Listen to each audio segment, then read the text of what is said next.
ライオン神エスカノール様だ。震えるさ。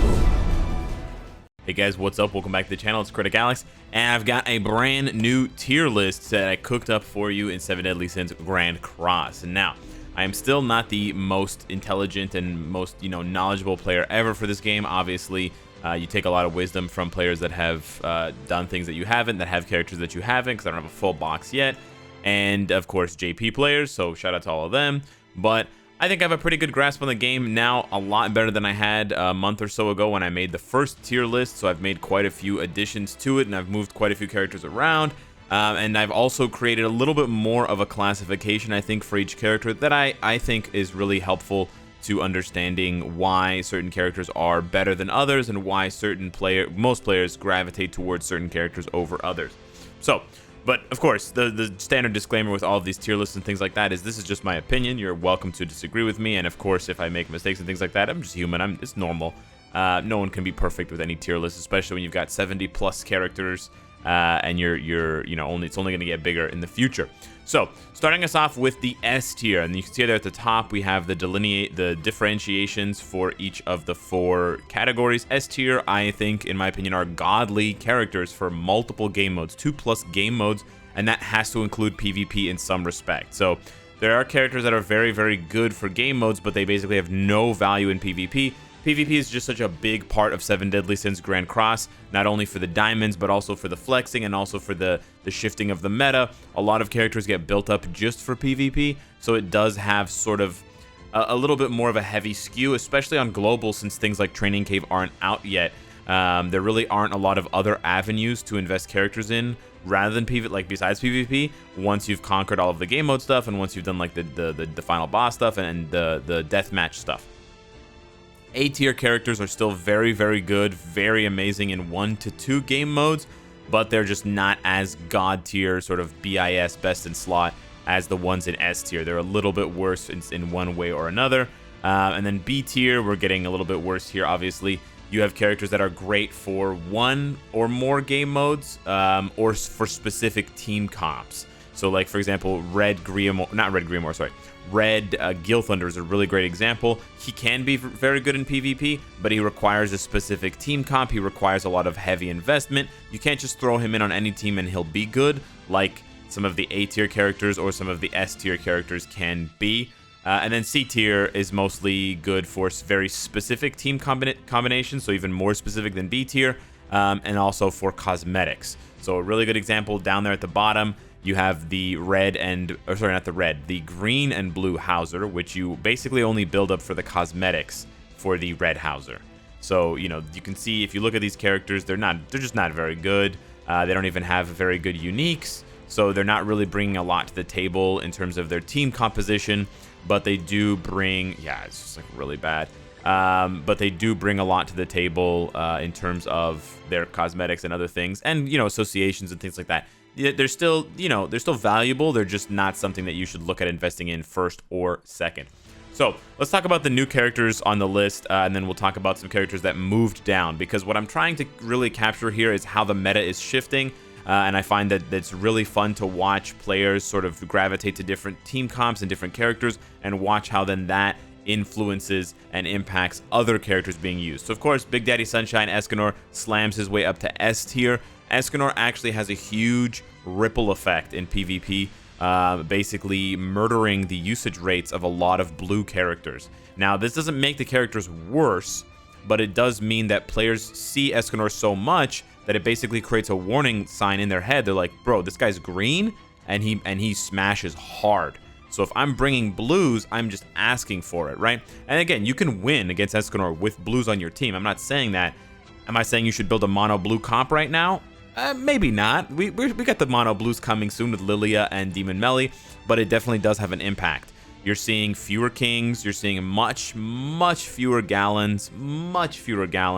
You're seeing fewer blue Elihawks. That's just a product of Escanor arriving in the game. So that is why, especially Elihawk, blue Elihawk, and Galland dropped from S tier to A tier. Still very good characters, but they just are getting pushed out of the meta usage-wise. because of Escanor and because of all the team comps that are now surrounding him and trying to synergize around his obscene damage and obscene pierce rate. And especially for Elihawk, it kind of sucks. I mean, Elihawk and Gallon, they're both pretty tanky units, and it sucks because Escanor's pierce rate just eats them alive.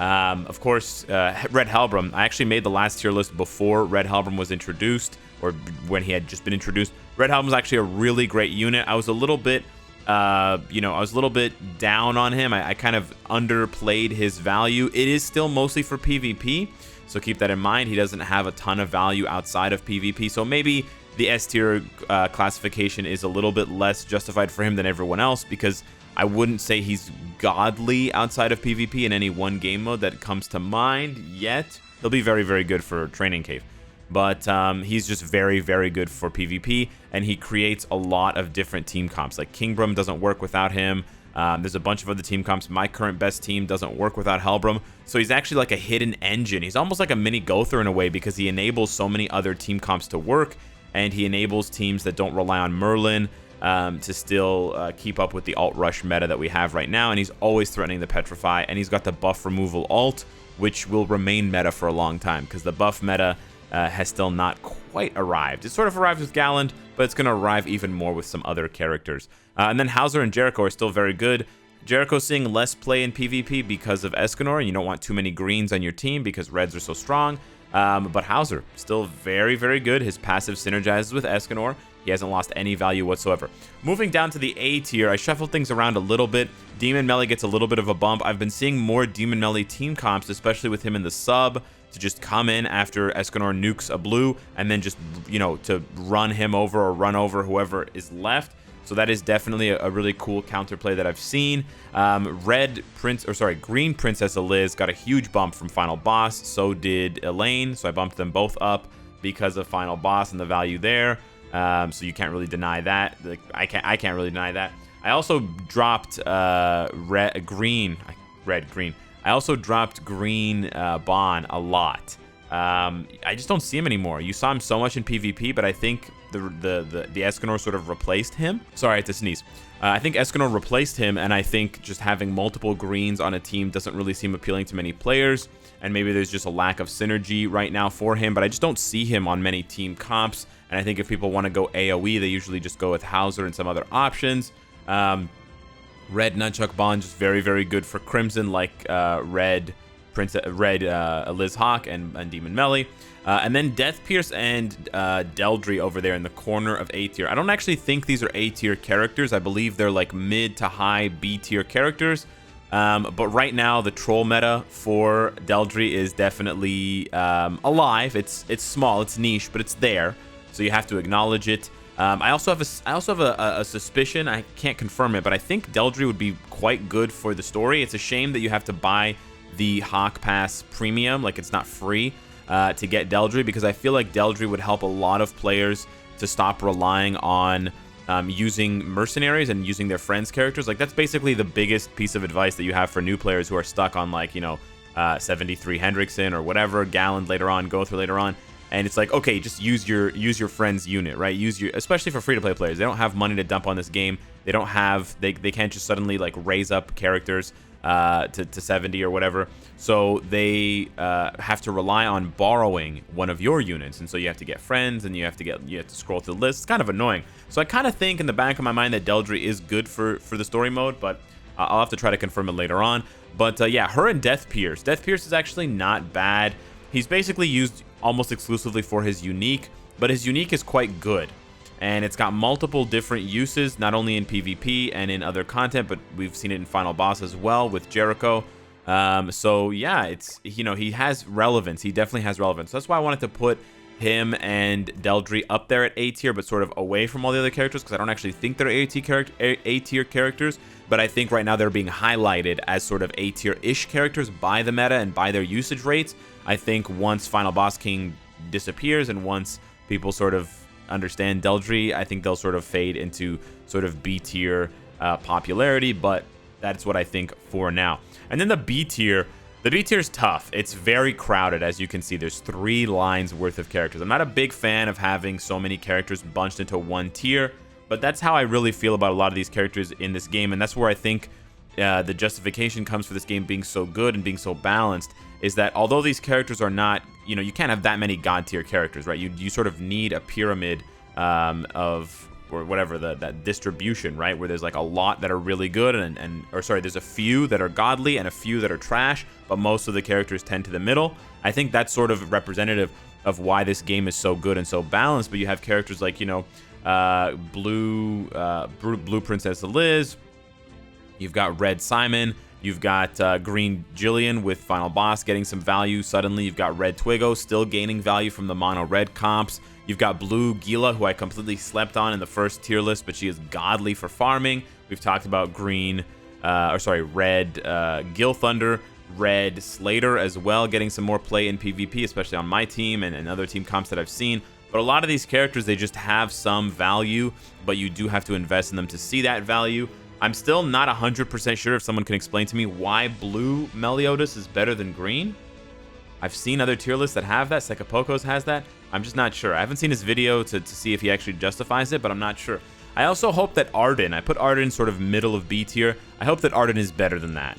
I hope that he rises sort of high B tier, low A tier, because he has a pretty interesting passive for PvP, but I have to obviously play him before I can make that judgment.